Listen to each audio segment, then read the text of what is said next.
Which one of the following is a qualitative property, इनमें से कौन से जो है वो क्वालिटेटिव प्रॉपर्टी है, ये बताना है आपको। क्वालिटेटिव प्रॉपर्टी क्या कहता है ये भी बताइए आप लोग। क्वालिटेटिव प्रॉपर्टी जो होता है वैसे टाइप के प्रॉपर्टी को कहते हैं जहाँ पे जो सॉल्यूट है, सॉल्यूट नंबर ऑफ सॉल्यूट पे जो है वो डिपेंडेंट रहता है, जो भी सॉल्यूशन है, ठीक है, नंबर ऑफ सॉल्यूट पे डिपेंडेंट, ठीक है। तो यहाँ पे क्वालिटेटिव प्रॉपर्टी आपका कौन है, ऑस्मोटिक प्रेशर। और कौन कौन सा है ये बताइए आप लोग, रिवाइज कीजिए जल्दी से। क्वालिटेटिव प्रॉपर्टी कौन कौन से हैं, क्वालिटेटिव प्रॉपर्टी आपका है ऑस्मोटिक प्रेशर, ठीक है। फिर है point elevation, freezing point elevation, relative lowering of boiling point, या फिर वेपर प्रेशर, ठीक है। तो ये सारा जो चार है आपका क्वालिटेटिव प्रॉपर्टी है, और क्वालिटेटिव प्रॉपर्टी से हर साल सवाल पूछा जाता है, तो ऑप्शन नंबर आपका डी यहाँ पे करेक्ट हो जाएगा, ठीक है। अगला है in comparison to 0.01 m solution of glucose the depression in freezing point of इतना MgCl2 solution is। यहाँ पे आपको बताना है कि कंपैरिजन करना है, कंपैरिजन करना है कि इतना सॉल्यूशन दिया गया है ग्लूकोज का और इतना सॉल्यूशन दिया गया है आपका MgCl2 का, तो कौन सा डिप्रेशन इन फ्रीजिंग पॉइंट है ये, हाँ डिप्रेशन इन फ्रीजिंग पॉइंट है। तो क्या इन दोनों का जो है वो कंपैरिजन करने के बाद सेम क्वांटिटी आता है या फिर डिफरेंट क्वांटिटी आता है, ये आपको बताना है। तो अबाउट 3 टाइम्स जो है वो इन दोनों में फ़र्क आता है, ठीक है, about 3 times, option number C correct होगा, ठीक है। The van't Hoff factor of CaNO3 2 is, van't Hoff factor जो है इसका आपको बताना है, वन टाइप फैक्टर कितना होगा।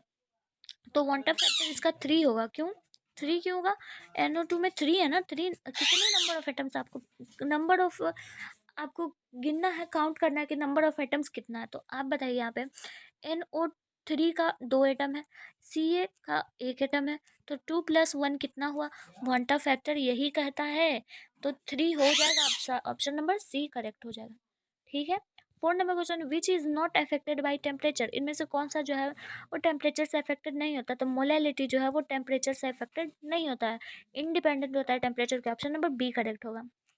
अब आपका 5 नंबर क्वेश्चन दिया गया है, इतना ग्राम ऑफ शुगर सिरप दिया गया है और इतना ग्राम कंटेंट जो है वो कर रहा है शुगर, उसमें शुगर सिरप में सॉल्यूशन में इतना ग्राम है, what is the molarity of the solution, आपको सॉल्यूशन की मोलैरिटी निकालनी है। मोलैरिटी का फॉर्मूला क्या होता है जरा बताइएगा आप लोग, मोलैरिटी इज इक्वल्स टू क्या होता है, बताइए बताइए जल्दी से बताइए। मोलैरिटी का फॉर्मूला होता है N/V, N क्या है, N आपका हो गया मोल्स ऑफ सॉल्यूट, ठीक है, V हो गया लीटर ऑफ सॉल्यूशन, ठीक है, V हो गया लीटर ऑफ सॉल्यूशन, मतलब कि सॉल्यूशन टोटल सॉल्यूशन बटा जो ऊपर में हो गया मोल्स ऑफ सॉल्यूट। तो ये फॉर्मूला होता है, इस आधार पर जब आप इसे कैलकुलेट करोगे तो आप लोग आंसर पाओगे कि आपका आंसर जो है वो आ रहा है, यहाँ पे आपका आंसर जो है वो नॉन करेक्ट होगा। एक सेकंड रुकिएगा आप लोग, देखिए मैं आप लोगों को यहाँ पे इस क्वेश्चन का आंसर ही बता देती हूँ, समझा देती हूँ। हमको पहले निकालना है शुगर सिरप है, तो शुगर सिरप में वाटर और शुगर दोनों होगा ना, वाटर और शुगर का दिया हुआ है हमें यहाँ पे, हम वाटर का अगर निकालेंगे टोटल में से हम माइनस करेंगे 234.2 माइनस 34.2 को जब हम माइनस करेंगे तो हम लोग पाएंगे कि 200 ग्राम जो है वो इसमें वाटर है, ठीक है। तो जब 200 ग्राम वाटर है, कहीं पे साइड में लिख लीजिए आप लोग, जल्दी से लिखिए, 200 ग्राम वाटर है, ठीक है, और हमारे पास शुगर इतना है, okay. Molecular weight of sugar कितना हो जाएगा, मॉलिक्यूलर वेट ऑफ शुगर हमारे पास 342 ही होगा, ठीक है, 342 मॉलिक्यूलर वेट हो गया इसका।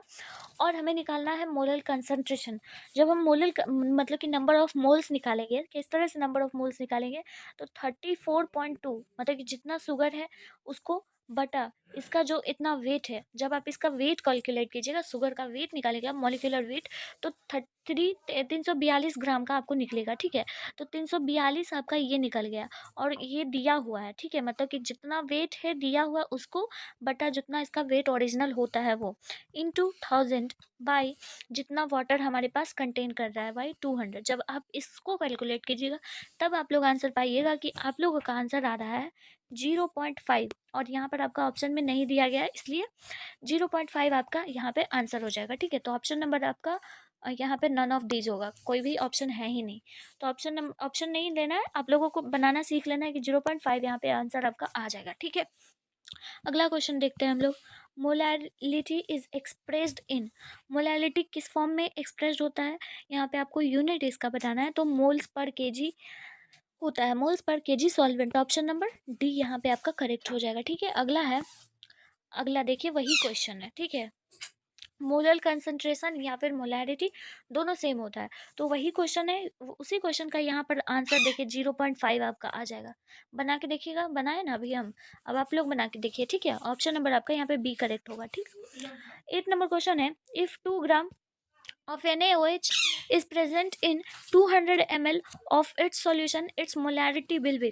आपको इसमें फिर से मोलैरिटी निकालना है, तो ये क्वेश्चन आप लोगों के लिए है। मैं इसका आंसर बताती हूँ, 0.525 होगा। आप लोग बना के देखिएगा। ठीक है, देखिए कितना बार रिपीटेड हुआ है question.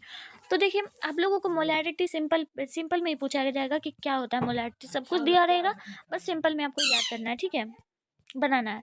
The number of moles of solute per KG solvent is called, number of moles of solute per KG solvent क्या कहलाता है बताइए? मोलैलिटी कहलाता है। ठीक है, molality, option number B correct होगा। Which of the following concentration factor is affected by change in temperature, कौन से ऐसे जो फैक्टर है कंसंट्रेशन के वो चेंज हो जाते हैं टेम्परेचर से, कौन से होते हैं? मोलैलिटी जो होता है इंडिपेंडेंट होता है जब, लेकिन जो मोलैरिटी होता है वो डिपेंडेंट होता है कंसंट्रेशन के। तो ऑप्शन नंबर आपका ए यहाँ पे करेक्ट हो जाएगा। ठीक है, कहीं कोई डाउट नहीं। 11 number question, increasing the temperature of an aqueous solution will cause. Increasing the temperature, अगर टेम्परेचर को बढ़ा दिया गया तो फिर अगर एक्वस सॉल्यूशन के टेम्परेचर को बढ़ा दिया गया तो फिर क्या होगा?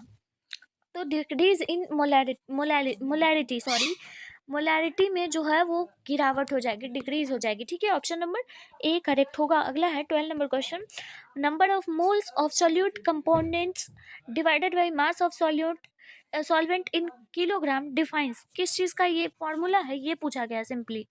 तो ये जो है आपका, बताइए आप लोग, ये है आपका मोलैलिटी का फॉर्मूला। ठीक है, सॉल्यूट, नंबर ऑफ सॉल्यूट जहाँ है आपका समझ लीजिए मोलैलिटी है। ऑप्शन नंबर बी करेक्ट होगा, नीचे सॉल्वेंट मोलैलिटी में ही होती है।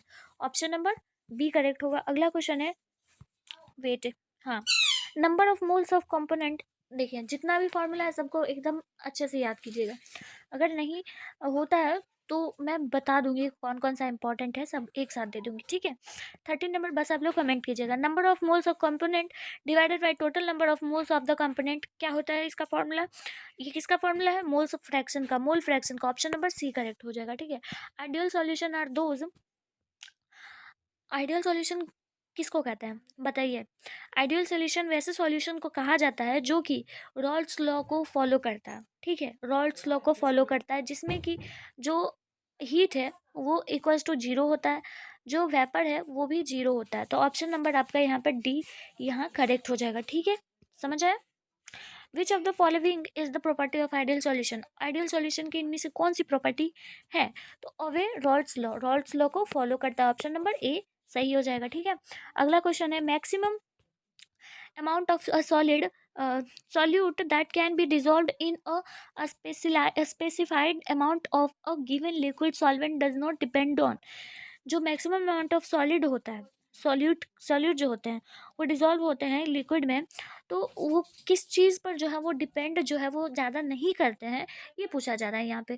तो वो जो है वो प्रेशर पे ज़्यादा डिपेंड नहीं करता है, लेकिन नेचर और टेम्परेचर इन पे ज़्यादा डिपेंड करता है, लेकिन इस पे नहीं करता है ज़्यादा। ठीक है, तो ऑप्शन नंबर आपका यहाँ पे सी करेक्ट हो गया। विच of the following is a non colligative property, इनमें से कौन सा जो है वो नॉन क्वालिगेटिव प्रॉपर्टी? ये सब जो है वो क्वालिगेटिव प्रॉपर्टी है, बट ये ऑप्टिकल एक्टिविटी जो है वो क्वालिगेटिव प्रॉपर्टी नहीं, इसलिए आपका ऑप्शन नंबर सी करेक्ट होगा। ठीक है, अगला है, विच of the following is a क्वालिगेटिव property of A solution, कौन सा जो है वो ऑस्मोटिक प्रेशर जो है वो क्वालिगेटिव प्रॉपर्टी का सॉल्यूशन का एक प्रॉपर्टी है। ऑप्शन नंबर ए आपका करेक्ट हो जाएगा। Colligative property of the solution are those property which depend on, किस चीज़ पर डिपेंड करता है? नंबर ऑफ पार्टिकल्स पे डिपेंड करता है। ठीक है, ऑप्शन नंबर डी सही होगा आपका। Colligative property are observed when, colligative property कब ऑब्जर्व करा जाएगा? जब क्वालिगेटिव प्रॉपर्टी में जो है in a volatile liquid is dissolve in another volatile liquid, मतलब कि एक वॉलेटाइल लिक्विड में दूसरा वॉलेटाइल लिक्विड जब घुल जाए, डिजॉल्व हो जाए, तो वो क्वालिगेटिव प्रॉपर्टी शो होगा। तो ऑप्शन नंबर आपका डी सही हो जाएगा। ठीक है, एक सेकेंड वेट अ मिनट, ये तो होगा ही ना, अरे यार जी। तो क्वालिटेटिव प्रॉपर्टी कब ऑब्जर्व्ड किया जाता है? तो क्वालिटेटिव प्रॉपर्टी जो है वो कब ऑब्जर्व किया जाता है ये आपको बताना है। जब एक नॉन वॉलेटाइल सॉलिड जो है वो वॉलेटाइल सॉलिड में डिसॉल्व हो जाए तब कॉलीगेटिव प्रॉपर्टी यूज़ किया जाता है, तो ऑप्शन नंबर ए सही होगा। फिर एक नॉन वॉलेटाइल लिक्विड जो है वो अनदर वॉलेटाइल लिक्विड में डिसॉल्व हो जाए तो, ठीक है, मतलब कि नॉन वॉलेटाइल वॉलेटाइल में हो जाए तो वो जो है वो प्रॉपर्टी शो होता है क्वालिटेटिव प्रॉपर्टी का, ठीक है। तो यहाँ पर आपका ऑप्शन नंबर डी करेक्ट हो जाएगा, ठीक है, ऑप्शन नंबर डी। अगला देखते हैं, which is not a qualitative property, इनमें से कौन सा जो है वो क्वालिटेटिव प्रॉपर्टी नहीं है, ठीक है। तो अगर आप लोगों ने नहीं पढ़ा है तो वन शॉट में आप लोग रिवाइज कर सकते हो, यही है। अगर जिसने पढ़ा है तो वो उसको तो पता है ही, लेकिन जिस बच्चे ने कुछ नहीं पूरे साल भर में पढ़ा है तो इस चीज़ को याद कर लो, एकदम कंठस्थ होकर, ठीक है। तो ये जो है आपका क्वालिटेटिव प्रॉपर्टी नहीं है, ऑप्शन नंबर डी यहाँ पर आपका करेक्ट होगा। ओके, अगला क्वेश्चन देखते हैं 22 number, which of the following aqueous solution should have the highest boiling point, इनमें से किसके पास जो है वो हाईएस्ट बॉइलिंग पॉइंट है। तो यहाँ पर आप लोग देख पा रहे होंगे कि आप लोगों को सारा जो है वो सेम है, 1 1 1 1 सब में है ना। लेकिन आपको यहाँ पे एक चीज़ पे गौर करना है, सबका वन टाइप फैक्टर निकाल के देखो, ठीक है। वन टाइप फैक्टर निकाल के देखो, क्योंकि सारी जो कॉलीगेटिव प्रॉपर्टी है उसमें आई से मल्टीप्लाई होता है, वन टाइप फैक्टर से मल्टीप्लाई होता है, जिसका वन टाइप फैक्टर ज़्यादा उसका बॉइलिंग पॉइंट सबसे ज़्यादा ज़्यादा, ठीक है। तो देखिए, अगर हम इसका वन टाइप फैक्टर निकालें तो कितना आएगा, एक सोडियम एक और एक एच, तो तीन इसका वांटा फैक्टर आएगा, इसका वांटा फैक्टर कितना आएगा, दो तीन और चार, मतलब कि कितना, सात, ठीक है, इसका सात आएगा। चार पाँच और पाँच, पाँच तीन आठ, इसका कितना आएगा, आठ आएगा। इसका कितना आएगा, एक दो और तीन दो पाँच, इसका पाँच आएगा, है ना। आप बताइए कि किसका वांटा फैक्टर हाईएस्ट है, जल्दी से बताइए। एक सेकेंड रुकिए, यहाँ पे गलती कर दी है हम, यहाँ पे इसका ना, हाँ, इसका तो सात होगा ही, लेकिन ये NO2 है ना। वेट अ मिनट, दो तीन तीन, हाँ, वेट अ मिनट, सबका वांटा फैक्टर निकाल के देखिए। इसका वांटा फैक्टर कितना, सोडियम एक ओ एक एच एक, मतलब कि तीन इसका वांटा फैक्टर आएगा। इसका वांटा फैक्टर कितना आएगा, दो सोडियम एक एस और चार, मतलब कि ये सात आएगा इसका वांटा फैक्टर। इसका कितना आएगा, अब ये मत यहाँ पे काउंट करना कि NH4 है ना, तो NH4 इसका चार काउंट करेंगे, नहीं, NH4 अमोनिया होता है ना, ये कैलकुलेट एक साथ होगा, तो ये एक हो गया, दो एक और एक N हो गया, और तीन जो हो गया ऑक्सीजन हो गया, तो टोटल मिला के आपका पाँच इसका वांटा फैक्टर है ना, इसका जो है वो आपका पाँच वांटा फैक्टर है, ठीक है। और इसका जो है वो KNO3 है ना, तो इसका वांटा फैक्टर भी पाँच है। तो आप बताइए, सबसे हाईएस्ट वांटा फैक्टर इसका है ना, सात है ना, तो इसका बॉइलिंग पॉइंट भी सबसे अधिक होगा। अगर आपके एग्जाम में इस तरह का क्वेश्चन आएगा तो प्लीज़ आप इस तरीके से सॉल्व कीजिएगा, ठीक है। तो ऑप्शन नंबर आपका यहाँ पे बी करेक्ट हो जाएगा, ठीक है, कोई दिक्कत नहीं। चलिए आगे बढ़ते हैं हम लोग। 23rd नंबर क्वेश्चन है, a solution has an osmotic pressure of इतना ATM एट इतना 300 K, it's concentration would be, इसकी कंसंट्रेशन आपको फाइंड करनी है ऑस्मोटिक प्रेशर का फॉर्मूला लगा के। जब इस ऑस्मेटिक प्रेशर का फॉर्मूला लगा के आप लोग कैलकुलेट करोगे तो आप लोगों को आंसर मिलेगा 0.003 M। अब आप लोग पूछोगे ऑस्मेटिक प्रेशर का फॉर्मूला क्या होता है, इतने सालों में आप लोगों ने क्या किया, फॉर्मूला भी नहीं याद किया। चलो हम ही बता देते हैं आपको फॉर्मूला क्या होता है। देखो, फॉर्मूला होता है, ऑस्मेटिक प्रेशर बराबर होता है IMRT, ठीक है, IMRT, जिसमें कि I जो है वो वांट ऑफ फैक्टर है, ठीक है। M क्या है, M क्या है बताइए, याद कीजिए आप लोग, रिमेम्बर कीजिए, क्या पढ़े हो आप लोग यार। एम आपका मोलल कंसंट्रेशन है, ठीक है, मोलल कंसंट्रेशन या फिर मोलैरिटी बोल सकते हो आप। आर क्या है, आइडियल गैस कांस्टेंट है, और आइडियल गैस कांस्टेंट का कितना होता है, आप लोगों को एक लेना है ऑन एन एवरेज 0.08206, ये आपका लेना है, ठीक है। और टी क्या है, टेम्परेचर, टेम्परेचर इन कैल्विन, तो समझ आ गया ये चीज़, ठीक है, टेम्परेचर इन कैल्विन समझ आया ना। तो ये आपका ऑस्मेटिक प्रोसेस का फॉर्मूला था, ठीक है, आप उससे कैलकुलेट करोगे तो आपका आंसर मिल जाएगा। ओके, मैं नहीं करके बता रही हूँ क्योंकि लंबा सेशन हो जाएगा। 24 number question, which of the following has maximum depression of freezing point, किसके पास जो है वो maximum depression of freezing point है। तो आपका जो है K2SO4 में maximum depression of freezing point होगा, ठीक है, ऑप्शन नंबर डी। इसको भी आप लोग उसी तरह से कैलकुलेट करोगे, आपका निकल जाएगा, ठीक है, कोई दिक्कत है, वांटा फैक्टर से आप लोग कैलकुलेट करो, हाईएस्ट जिसका वांटा फैक्टर आएगा उसका आपको मिल जाएगा आंसर, ठीक है। अगला है azeotropic mixture of HCl and H2O has azeotropic mixture of HCl और H2O का एजियोट्रॉपिक मिक्सचर का कितना होता है परसेंटेज जो है वो आपको यहाँ पे बताना है। तो ये जो है वो 20.2% HCl होता है, ठीक है, 20.2% HCl, ऑप्शन नंबर डी यहाँ पे आपका करेक्ट हो जाएगा, ठीक है। अगला है the boiling point of water decrease at high mountains because, जो हाई माउंटेन्स पे बॉइलिंग पॉइंट जो होता है वाटर का वो डिक्रीज कर जाता है, ऐसा क्यों, ये बताना। एटमॉस्फेरिक प्रेशर वहाँ पे बहुत ही लो होता है, इसके कारण जो है वो बॉइलिंग पॉइंट डिक्रीज कर जाता है वहाँ पे, ऑप्शन नंबर ए। ये सारा क्वेश्चन आता है एग्जाम में, ठीक है। विच of the following equation represent osmotic pressure, इनमें से कौन सा इक्वेशन जो है वो ऑस्मेटिक प्रेशर को रिप्रेजेंट कर रहा है।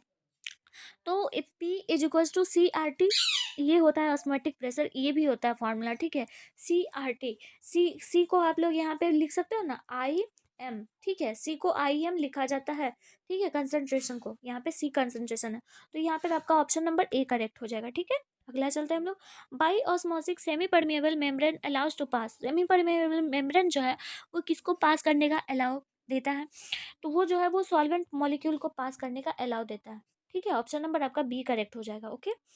अगला है one of the following 0.10 m aqua solution which one will exhibit the largest freezing point depression, इनमें से कौन सा जो है वो लार्जेस्ट पॉइंट डिप्रेशन, सबके पास जो एक्वा सॉल्यूशन का वही है, लार्जेस्ट फ्रीजिंग पॉइंट डिप्रेशन आपको बताना है, ठीक है। लार्जेस्ट फ्रीजिंग पॉइंट डिप्रेशन कौन सा हो जाएगा आपका Al2SO4 का होल 3। यहाँ पे एक चीज मैं बच्चों का कंफ्यूजन दूर कर देती हूँ कि C6H12O6 ये क्या है, ये बताइए जरा, ये किसका फॉर्मूला है, ग्लूकोज का है ना, ग्लूकोज का। तो यहाँ पे वांट ऑफ फैक्टर आप इस तरह से मत कैलकुलेट करना 6 12 + 6, ऐसे नहीं कैलकुलेट करना, इसका वांट ऑफ फैक्टर एक ही होगा क्योंकि ये पर्सनल एक ही चीज से बना हुआ है, इसके अंदर का मॉलिक्यूल्स अलग अलग है ना, लेकिन ये एक ही कैलकुलेट होगा, ठीक है। तो यहाँ पे इसका वांट ऑफ फैक्टर 1 हो गया, इसका वांट ऑफ फैक्टर 5 हो गया, इसका वांट ऑफ फैक्टर 2 हो गया, इसका van't Hoff factor 2 3, wait a minute, SO4 यहाँ पर एक ही कैलकुलेट कीजिएगा, SO4 स्पेशल होता है, तो 1 2 1 3, यहाँ पे 3, तो 5 इसका हाईएस्ट हो जाएगा, तो ऑप्शन नंबर आपका बी करेक्ट हो जाएगा, ठीक है। समझ आ रहा है ना, ये सारा क्वेश्चन बहुत सारा इंपॉर्टेंट इंपॉर्टेंट है ये क्वेश्चन, बस ये लगा लो, सब बेड़ा पार हो जाएगा आपका फिजिकल केमिस्ट्री का, खत्म खल्लास। Isotonic solution have same, isotonic solution के पास क्या सेम होता है बताएं जरा, मोलर मोलर कंसंट्रेशन उसका सेम होता है, ऑप्शन नंबर ए करेक्ट होगा। अगला देखते हैं हम लोग, जल्दी से देखते हैं, बहुत लंबा सेशन हो जाएगा इसलिए मैं इसका 2 पार्ट कर दूंगी, ठीक है। विच of the following unit is useful in relative concentration of solution with its vapour pressure, vapour pressure के साथ कौन सा रिलेट कर रहा है, तो मोल फ्रैक्शन जो है वो वेपर प्रेशर में रिलेट कर रहा है, ऑप्शन नंबर ए करेक्ट होगा, ठीक है। 32 नंबर क्वेश्चन है the osmotic pressure of 1 m solution at 227.C is, आप लोगों को यहाँ पे ऑस्मेटिक प्रेशर निकालना है, ठीक है। तो फॉर्मूला हम बता दिए, आप लोग ऑस्मेटिक प्रेशर इन सभी का निकाल लीजिएगा, जब तक आप खुद नहीं करोगे तो कैसे सीखोगे, है ना। तो ऑप्शन नंबर यहाँ पर आपका बी हो जाएगा, जब बना लीजिएगा तो मिला लीजिएगा।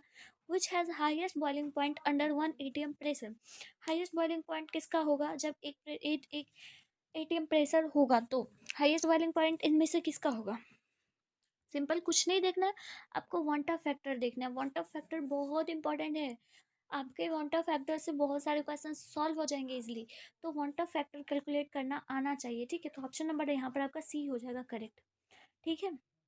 अब आप लोग यहाँ पे कमेंट कीजिएगा सुक्रोज का वांट ऑफ फैक्टर कितना होता है, कमेंट कीजिएगा जरूर से, ठीक है, सुक्रोज का, ग्लूकोज का, इन सब का, ठीक है। 34 नंबर क्वेश्चन है, चलिए 34 नंबर क्वेश्चन है, ये दिया हो गया है मैथमेटिकल एक्सप्रेशन, ये किसका है ये आपको बताना है, ये किसका मैथमेटिकल एक्सप्रेशन है, ये रॉल्स लॉ का मैथमेटिकल एक्सप्रेशन है, ठीक है, ऑप्शन नंबर ए करेक्ट होगा। द यूनिट ऑफ इवोलोस्कोपिक कांस्टेंट, इसका आपको यूनिट बताना है, इसका यूनिट होगा आपका ऑप्शन नंबर ए, ठीक है, के केजी मोल पर सेकेंड, कैल्विन केजी मोल पर सेकेंड, ठीक है, ऑप्शन नंबर ए करेक्ट होगा, okay. 36 number question, at a given temperature osmotic pressure of a concentrated solution of a substance, एक किसी गिवन टेम्परेचर पे ऑस्मोटिक प्रेशर का क्या होता है higher than that at a dilute solution, तो देखिए डाइल्यूट सॉल्यूशन में भी ये हायर होता है, डाइल्यूट सॉल्यूशन से ऑस्मोटिक प्रेशर जो है वो गिवन टेम्परेचर पे भी हायर होता है, ऑप्शन नंबर ए आपका करेक्ट होगा। फिर है 4 litre of 0.02 M solution aqueous NaCl। आपको यहाँ पे मोलैलिटी निकालना है ना, मोलैलिटी। आई होप कि आप लोग निकाल लोगे, और निकालने के बाद आपका आंसर 0.016 आ जाएगा। ठीक है, ऑप्शन नंबर डी। ओके, अगला है isotonic solution must have the same. Isotonic solution में क्या क्या सेम होता है ये बताना है आपको। आइसोटोनिक सॉल्यूशन में जो होता है वो डेंसिटी और एलिवेशन इन बॉइलिंग पॉइंट दोनों ही सेम होता है, तो ऑप्शन नंबर आपका सी सही हो जाएगा। ठीक है, अगला है इन आइसोटोनिक सॉल्यूशन। आइसोटोनिक सॉल्यूशन में आपको यहाँ पे बताना है कि आइसोटोनिक सॉल्यूशन में, हाँ सेकेंड, आइसोटोनिक सॉल्यूशन में ऑस्मोटिक प्रेशर सेम होता है। सॉल्यूट और सॉल्वेंट जो है वो मे भी सेम हो सकता है या नहीं भी हो सकता है, तो आपका ऑप्शन नंबर यहाँ पर सी करेक्ट हो जाएगा। ठीक है, सी नंबर ऑप्शन ये दोनों सही हो जाएगा। ठीक है, अगला है, यहाँ पे दिख नहीं रहा है लेकिन पढ़ सकते हैं। A solution whose osmotic pressure is more than that of another is called. मतलब कि अगर ऑस्मोटिक प्रेशर से भी ज़्यादा हो जाए, मोर देन अनदर, तो हम वैसे सॉल्यूशन को क्या कहते हैं, हाइपरटोनिक सॉल्यूशन कहते हैं। ठीक है, हाइपरटोनिक सॉल्यूशन, ऑप्शन नंबर ए सही होगा। ठीक है, want Hoff factor I is given by the expression. आपको यहाँ पे बताना है कि यहाँ पे क्या होगा। तो यहाँ पे आपका जो है ना, ये आई थिंक फर्स्ट और सेकेंड नंबर सही होगा। ठीक है, एब नॉर्मल बाई एब नॉर्मल, फिर observed qualitative by calculative qualitative property, ये 1 और 2 सही होगा। तो ऑप्शन नंबर आपका यहाँ पर डी करेक्ट हो जाएगा। ठीक है, कोई परेशानी नहीं है, रिमेंबर करना है, जम के रिमेंबर कीजिए।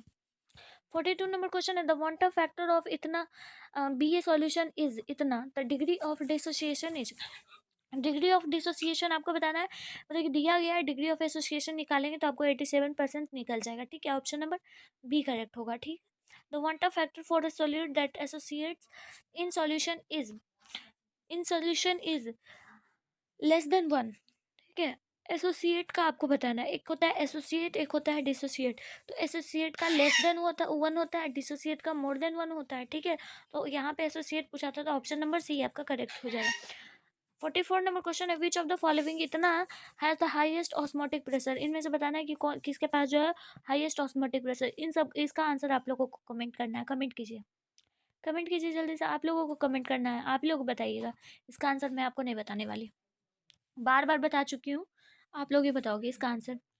45 नंबर क्वेश्चन है the want Hoff factor for CaNO3 का होल 2 इज।